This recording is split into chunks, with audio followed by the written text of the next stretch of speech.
Have you ever woken up, truly woken up, but you can't move a muscle? It is absolutely terrifying, feels like something straight out of a horror movie. But it's a very real thing called sleep paralysis. So today, we are going to pull back the curtain on this bizarre phenomenon, get into the science of why it happens, and, most importantly, talk about how you can prevent it. All right, let's get into it. So just try to imagine this for a second. Your mind is wide awake. You can hear the clock ticking, you might see the light coming through your window, but your body? It's completely frozen. You're basically a prisoner in your own bed. And that feeling of helplessness, it's just incredibly unsettling. And this quote just nails it, right? It gets to the very heart of the experience. This isn't like a normal dream where things feel kind of fuzzy or you feel like you're moving through molasses. No, you are 100% awake and lucid, but the connection to your body, your voice, it's just gone. That disconnect is what makes it so scary. So what's actually happening here technically? Well, it all comes down to a kind of dysynchronization, a major mismatch between your brain's level of alertness and your body's muscle state. Think of it like your mind wakes up and bolts out of bed, but it forgot to tell your body, which is still fast asleep. It's that communication breakdown that creates the paralysis. So why does this bizarre glitch even happen? I promise you it's not a ghost sitting on your chest, no matter how much it feels like it. The real explanation is buried in the biology of our sleep cycles, which are actually pretty complex. So let's dig into the science. And this right here perfectly illustrates that core conflict. On one side, you've got your brain, which has snapped into full alertness. But on the other side, your body is still in a state of paralysis because your muscles are essentially turned off for sleep. Your mind's already at the finish line, while your body hasn't even heard the starting gun. This whole internal battle leads to some really terrifying sensations. People often feel this crushing weight on their chest, which makes it feel hard to breathe. And of course, that kicks off this wave of intense panic. And maybe the weirdest part? The memories of it are crystal clear, not like a fuzzy dream you forget a few minutes after waking up. Which brings us to the hallucinations. Because your mind is so awake, your dream state can literally start to bleed over into your conscious reality. And this is when people see things. Very often, it's some kind of ominous figure or shadow in the room with them. And because you feel so conscious, it's almost impossible in that moment to tell what's real and what isn't. Okay, so to really get a grip on why this happens, we have to understand a little bit about how we sleep. See, it's not just one long, continuous state of rest. It's a whole cycle with different stages.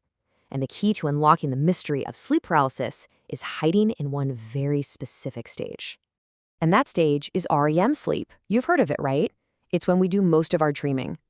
Now, during REM, your brain is super active, but it does something incredibly clever. It releases these neurotransmitters, GABA and glycine, that basically paralyze your muscles. It's actually an amazing safety feature. It's what stops you from literally trying to fight that monster in your nightmare.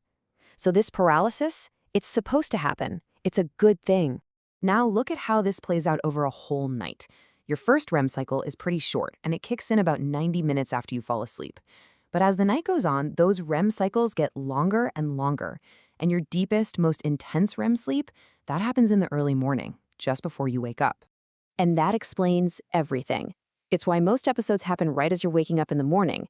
Your body is in its deepest, most profound state of REM paralysis.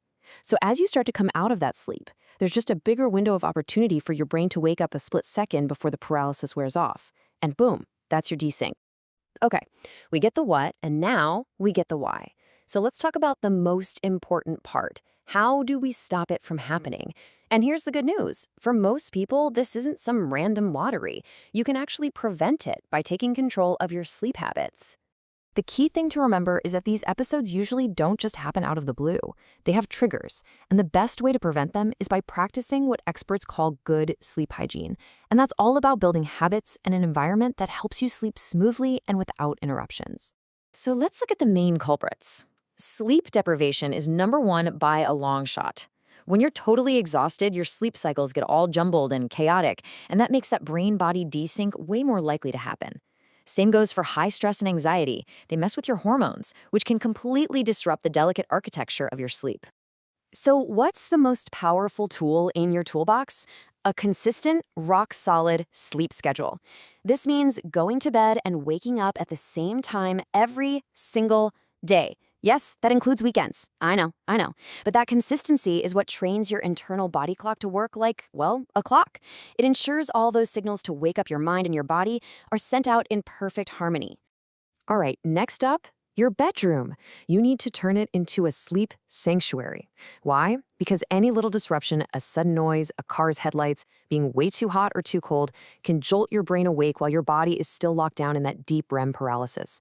So think blackout curtains, maybe a white noise machine, and keep the temperature cool and comfortable. You have to protect your sleep. Now, here's a fascinating curveball. For some people, it's not just about lifestyle. Research is actually showing that there might be a genetic component to sleep paralysis. It can literally run in the family. In fact, one big study found that the genetic influence could be over 50%. So, if you have a parent or a sibling who experiences it, you might just be more likely to as well.